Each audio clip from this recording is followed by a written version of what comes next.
చక్కని సీతకి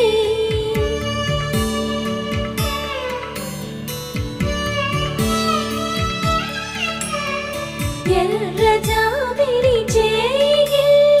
రాముడేడని అడుగుతుంటే